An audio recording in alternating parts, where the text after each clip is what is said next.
स्मशानभूमीकडे जाणारा रस्ता मंजूर होऊनही तो न बांधल्याने येथील वरुड ई गावात एका तरुणाच्या पार्थिवाची अक्षरशः अवहेलना झाली।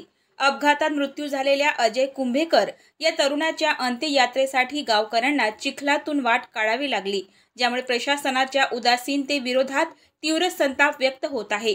विकासापासून वंचित या गावाची ही शोकांतिका आहे। 2 दिवसांपूर्वी अपघातात अजय कुंभेकर या तरुणाचा मृत्यू झाल्याने त्याचे कुटुंब उघड्यावर आले आहे। तो घरातील एकमेव कमावता होता, मात्र दुर्दैवाने त्याच्या पार्थिवाला स्मशानभूमीत नेण्यासाठीही रस्ता नव्हता। कामठवाड्यापासून अवघ्या 7 किलोमीटरवर असलेल्या या आदिवासी बहुल गावासाठी रस्ता केवळ कागदोपत्रीच मंजूर आहे। एका आईचा संसार उद्ध्वस्त झाला, पण प्रशासनाला जाग येत नाही, अशी संतप्त भावना व्यक्त होत आहे। सरकारच्या खोट्या आश्वासनांमुळे गावकऱ्यांचा दुःखाचा प्रवास आजही पायवाटेने सुरू आहे। या घटनेने व्यवस्थेवरच मोठे प्रश्नचिन्ह निर्माण केले आहे। जयंत राठोड, प्रतिनिधी, अजिंक्य भारत, यवतमाळ।